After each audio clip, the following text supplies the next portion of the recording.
আসসালামু আলাইকুম। প্রিয় দর্শক, আপনাদের সকলকে আমন্ত্রণ জানাচ্ছি। গত পরশু 5 তারিখে ঢাকায় জুলাই বিপ্লবের সনদ প্রকাশিত হয়েছে। এই সনদ নিয়ে গত কয়েক মাস ধরে প্রচুর জল্পনা চলেছে।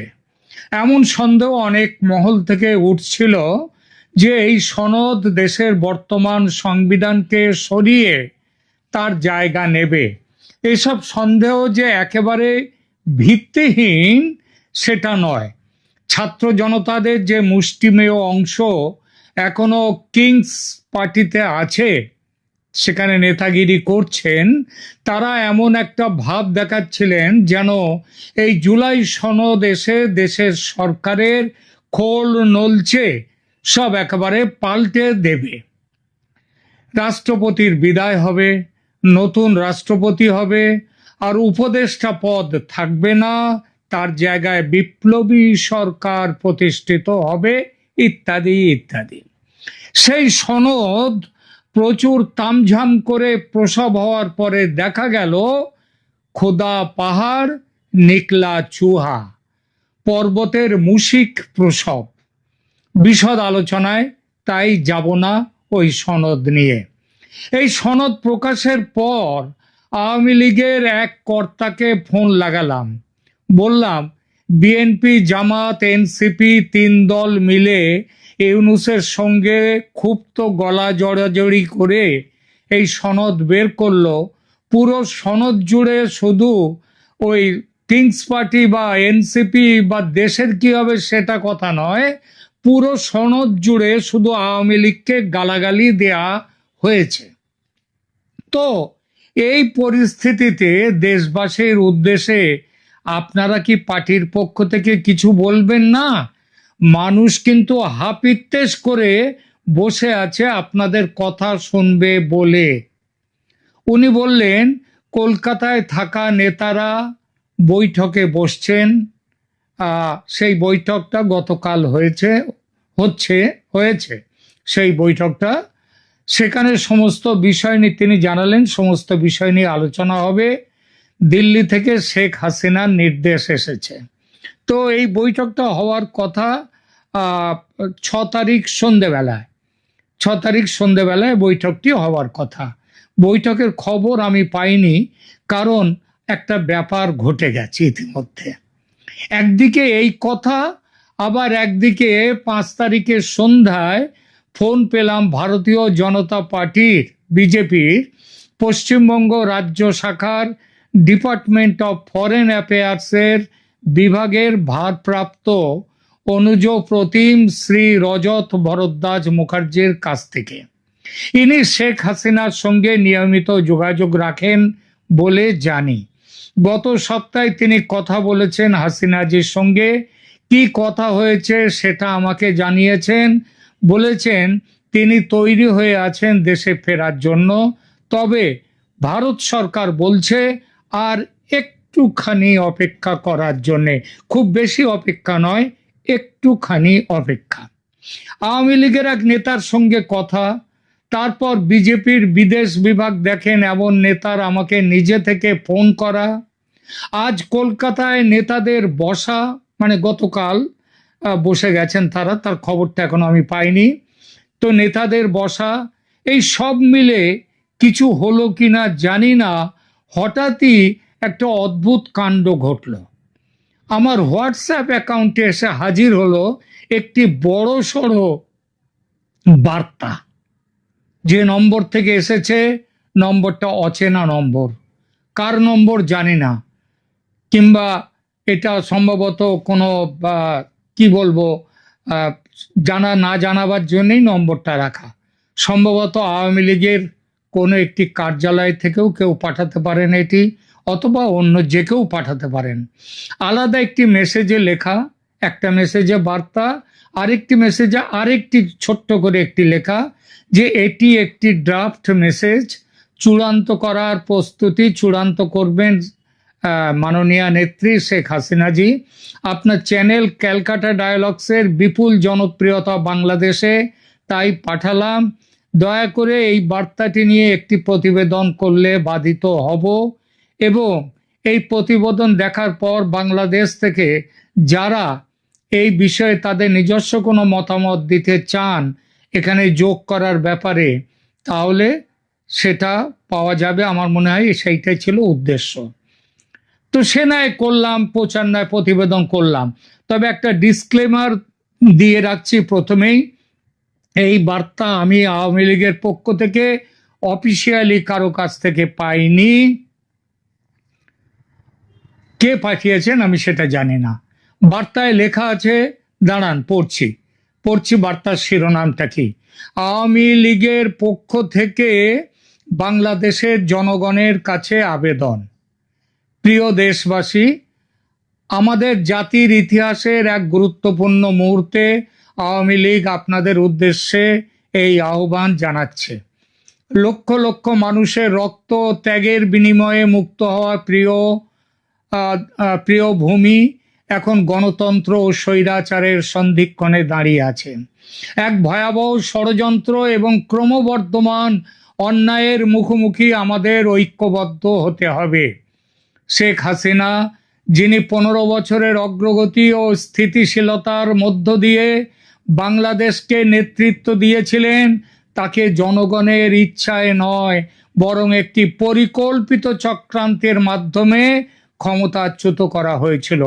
এটি কোনো স্বতঃস্ফূর্ত বিদ্রোহ ছিল না, বরং একটি সুপরিকল্পিত ষড়যন্ত্র ছিল, যার মধ্যে বেশ কয়েকটি স্বার্থান্বেষী মহল জড়িত ছিল, দেশি বিদেশি উভয়েই, যারা আওয়ামী লীগের নেতৃত্বে অর্জিত আমাদের জাতির স্বাধীনতা ও সার্বভৌমত্ব সহ্য করতে পারেনি। সরকারি সূত্র স্বীকার করেছে যে বিভিন্ন রাজনৈতিক খেলোয়াড় বহিরাগত সহায়তায় ছাত্র গোষ্ঠীগুলিকে এবং অন্যান্য বিভিন্ন সংগঠনকে অর্থায়নের মাধ্যমে অগ্রণী ভূমিকায় ব্যবহার করে হাসিনাকে ক্ষমতাচ্যুত করার জন্যে গণবিক্ষোভ এবং অস্থিরতা সমন্বিত করেছিল। এমনকি নোবেল বিজয়ী মোহাম্মদ ইউনূস, যিনি বর্তমানে অন্তর্বর্তীকালীন নেতা, তিনিও স্বীকার করেছেন যে একটি ষড়যন্ত্রের অস্তিত্ব ছিল এবং এই আন্দোলন সাবধানতার সাথে পরিকল্পিত এবং পরিচালিত হয়েছিল দেশ বিরোধীদের সংগঠকদের দ্বারা। শেখ হাসিনা নিজেই 2024 সালের মে মাসে প্রকাশ করেছিলেন যে শক্তিশালী বিদেশি শক্তিগুলো বাংলাদেশকে অস্থিতিশীল করার এবং এর পরিচয় এবং ঐক্যকে ক্ষুণ্ণ করার বৃহত্তর ষড়যন্ত্রের অংশ হিসেবে তার সরকারের পতনের পরিকল্পনা করেছিল। মোহাম্মদ ইউনূসের অধীনে অন্তর্বর্তীকালীন সরকার ক্ষমতা গ্রহণের পর থেকে বাংলাদেশের কষ্টার্জিত শান্তি ও সমৃদ্ধির ওপর কালো মেঘ ঘনিয়ে এসেছে। দেশটাকে দ্রুত ধ্বংসের দিকে নিয়ে যাচ্ছে এই অবৈধ বিদেশি শক্তির হাতের পুতুল সরকার। এই সরকার ধর্মান্ধ জঙ্গিদের অভয়ারণ্য। ইউনূসের প্রশাসন হাজার হাজার জঙ্গিকে মুক্তি দিয়েছে এবং কুখ্যাত সন্ত্রাসীদের বিরুদ্ধে অভিযোগ প্রত্যাহার করেছে। জিহাদি এবং ধর্মান্ধ গোষ্ঠীগুলি পুনরুত্থিত হয়েছে, তাদের পতাকা এখন প্রকাশ্যে উঠছে। ব্যবস্থা গ্রহণে রাষ্ট্রীয় নিষ্ক্রিয়তার বদলে প্রত্যক্ষ ও পরোক্ষ সহায়তা দানের মাধ্যমে বাংলাদেশের বর্তমান অবৈধ জঙ্গি সরকার এই জঙ্গি শক্তিকে উৎসাহিত করেছে। জঙ্গিদের জন্যে হাই প্রোফাইল পলায়ন এবং সাধারণ ক্ষমা নিরাপত্তাহীনতার ঢেউ তুলেছে সারা দেশ জুড়ে। নারী জাতির বিরুদ্ধে সহিংসতা, বিদ্রোহে নেতৃত্ব দানকারী মহিলারা প্রাথমিকভাবে অত্যাচার ও অনাচারের শিকার হয়েছিলেন। আজ তারা নিজেরাই প্রকাশ করছেন কি অন্যায় হয়েছে তাদের ওপর, প্রকাশ করছেন এই নেতাদের আসল চেহারা। হয়রানি, অনাচার, অত্যাচারের ঘটনাগুলি বিচার পায় না, কারণ প্রশাসনিক কর্তৃপক্ষ নির্যাতনকারীদের প্রশ্রয় দেয় বা সমর্থন করে। নির্যাতিতদের কান্না তাদের কাছে পৌঁছায় না। ধর্মীয় জাতিগত সংখ্যালঘুরা, হিন্দু, বৌদ্ধ, খ্রিস্টান, এমনকি সুফিরাও 1971 সালের পর থেকে বিপুল মাত্রায় সহিংসতার মুখোমুখি হয়েছে ও হচ্ছে। একের পর এক মাজার আক্রান্ত হয়েছে। সুফি বাউলদের মিলন মেলা বর্তমান সরকার এসে বন্ধ করে দিয়েছে। সংখ্যালঘুদের বিরুদ্ধে 2400টির বেশি আক্রমণের খবর পাওয়া গেছে। তাদের বাড়িঘর, মন্দির এবং ধর্মস্থান ধ্বংস করা হয়েছে। অথচ ব্যবস্থা নেয়ার বদলে রাষ্ট্র এই আক্রমণগুলিকে সাধারণ ঘটনা ও রাজনৈতিক বলে উড়িয়ে দিয়েছে। গণতন্ত্রের দমন, শাসকরা কঠোর সন্ত্রাস বিরোধী আইন ব্যবহার করে দেশের স্বাধীনতা অর্জনকারী দল আওয়ামী লীগকে নিষিদ্ধ করেছে। রাজনৈতিক প্রতিপক্ষ, সাংবাদিক এবং মানবাধিকার কর্মীদের বিরুদ্ধে নির্যাতন, গ্রেপ্তার এবং জাল মামলা এই আমলে ভয়ঙ্কর বৃদ্ধি পেয়েছে। শান্তিপূর্ণ গণতান্ত্রিক অংশগ্রহণকে দমন করা হয়েছে। লক্ষ লক্ষ মানুষের কণ্ঠস্বর এবং অধিকারকে দমন করা হয়েছে। সরকারি কর্মীদের যখন খুশি যেমন খুশি চাকরি থেকে বরখাস্ত করা হচ্ছে। কোনো নিয়মতান্ত্রিকতা ছাড়াই আন্দোলনের অধিকার কেড়ে নেওয়া হয়েছে মানুষের। দেশের ইতিহাস এবং পরিচয় মুছে ফেলার ঘৃণ্য ষড়যন্ত্র। ইউনূস সরকার এবং তার মিত্ররা বাংলাদেশের মুক্তিযুদ্ধের ঐতিহ্য মুছে ফেলার জন্য একটি পদ্ধতিগত প্রচারণা চালাচ্ছে। এমনকি আমাদের সংবিধান থেকে জয় বাংলা অপসারণের জন্য আদালতে আবেদন করেছে এবং এবং আমাদের প্রতিষ্ঠাতা বঙ্গবন্ধু শেখ মুজিবুর রহমানের প্রতিকৃতি অবমাননা করছে। বঙ্গবন্ধুর ঐতিহাসিক বাসভবন 32 নম্বর ধানমন্ডি ধ্বংস করেছে। বঙ্গবন্ধুর সমাধি ধ্বংস করতে গিয়ে পারেনি, মানুষ রুখে দাঁড়িয়েছে বলে তারা জাতীয় সঙ্গীত বদলের দাবি তুলেছে। বলছে এই সঙ্গীত ইসলাম বিরুদ্ধ। আইন শৃঙ্খলার পতন, বিনা বিচার ও বিচারের নামে প্রহসনের মাধ্যমে মৃত্যুদণ্ড এবং বিচার বহির্ভূত হত্যাকাণ্ড উদ্বেগজনক গতিতে ঘটছে। মব জাস্টিসের নামে যাকে খুশি তাকে প্রকাশ্যে হত্যা করা হচ্ছে। মাত্র 11 মাসে রাষ্ট্রীয় হেফাজতে 27 জনেরও বেশি মানুষ নিহত হয়েছেন। অর্থনৈতিক ও সামাজিক অস্থিরতা, অভাবী অর্থনীতি যা ইতিমধ্যেই ভঙ্গুর অব্যবস্থাপনার কবলে পড়ে যখন ভয় ও অনিশ্চয়তা দৈনন্দিন জীবনকে তাড়া করে বেড়াচ্ছে। বাজার নারী ও সংখ্যালঘুদের জন্য বিপজ্জনক হয়ে উঠছে এবং সমাজের কাঠামো ভেঙে পড়ছে। মিথ্যাচার, শুধুই মিথ্যাচারের রেকর্ড সৃষ্টিকারী এই অবৈধ সরকারের একমাত্র লক্ষ্য অগণতান্ত্রিকভাবে দীর্ঘকাল ক্ষমতায় টিকে থাকা। এজন্য তারা শুধুই মিথ্যাচারের আশ্রয় নিচ্ছে একের পর এক।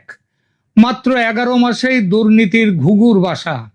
এই 11 মাসের অল্প সময়ের মধ্যে দুর্নীতির ঘুঘুর বাসা হয়ে উঠেছে এই সরকার। উপদেষ্টাদের পরিচিতি এখন নামের আগে টাকার পরিমাণ লিখে দিয়ে। কার কত টাকা ঘুষের কামাই হয়েছে, কারো নামের আগে 300 কোটি তো কেউ 500 কোটি, কারো 1000 কোটি। দেশের সার্বভৌমত্ব বিপন্ন। বাংলাদেশে বিশেষ এক পরাশক্তির ঘাঁটি বানাবার চেষ্টা শেখ হাসিনার আমলেও ছিল, কিন্তু তিনি মাথা নত করেননি। এই সরকার শুধু মাথা নত করা নয়, অভিযোগ উঠেছে দেশকে বিক্রি করে দিয়েছে, বিশেষ পরাশক্তির দালাল হয়ে যাওয়া। আমাদের গত 15 বছরের সরকার বিশেষ কারো কাছে মাথা নত করেনি। সবার সঙ্গে আমাদের ভালো সম্পর্ক ছিল, সে বাংলাদেশ হোক, চীন হোক, আমেরিকা হোক। বাংলাদেশের উন্নয়নে সবাইকে যুক্ত করেছি। সেই সম্পর্ক আজ কেটে গিয়েছে অবৈধ সরকারের ব্যর্থতা ও বোকামিতে। এই সরকার বাণিজ্য শুল্ক কমাবার নামে গোপন চুক্তি করে বিসর্জন দিয়ে এসেছে দেশের সার্বভৌমত্ব। আমরা আওয়ামী লীগ আমাদের উপর আরোপিত অগণতান্ত্রিক নিষেধাজ্ঞাকে চরম ঘৃণার সাথে প্রত্যাখ্যান করি এবং ঘোষণা করি আমরা এই স্বৈরাচারী অবৈধ শাসন ব্যবস্থাকে অমান্য করব এবং গণতন্ত্র ও ন্যায় বিচারের জন্য আমাদের সংগ্রাম চালিয়ে যাব। আমরা বাংলাদেশের জনগণকে মুসলিম, হিন্দু, বৌদ্ধ, খ্রিস্টান, মাটির প্রতিটি পুত্র এবং কন্যা শান্তিপূর্ণভাবে কিন্তু দৃঢ়তার সাথে জেগে ওঠার জন্য আবেদন করছি। আপনার কণ্ঠস্বর প্রতিধ্বনিত হোক সারা দেশ জুড়ে। অবাধ, সুষ্ঠু এবং অন্তর্ভুক্তিমূলক নির্বাচনের মাধ্যমে অবিলম্বে গণতন্ত্র পুনরুদ্ধারের দাবি করুন। অবৈধ ইউনূস সরকারের আরোপিত ভয়, ঘৃণা এবং বিভাজনের রাজত্বকে প্রত্যাখ্যান করুন। সংবিধান রক্ষা করুন, আমাদের শহীদদের সম্মান করুন এবং আমাদের মুক্তিযুদ্ধের ধর্ম নিরপেক্ষ অন্তর্ভুক্তিমূলক চেতনা রক্ষা করুন। সংখ্যালঘু নারী, সুশীল সমাজ এবং রাজনৈতিক বিরোধী যারা নির্যাতিত তাদের সকলের পাশে দাঁড়ান। আওয়ামী লীগ বাংলাদেশের মূল্যবোধ ও স্বাধীনতার রক্ষক ছিল, আছে এবং থাকবে। একসাথে আমরা ন্যায় বিচার, গণতন্ত্র এবং অগ্রগতি পুনরুদ্ধার করব, এই প্রতিজ্ঞা করছি। জয় বাংলা, জয় বঙ্গবন্ধু, বাংলাদেশ জিন্দাবাদ।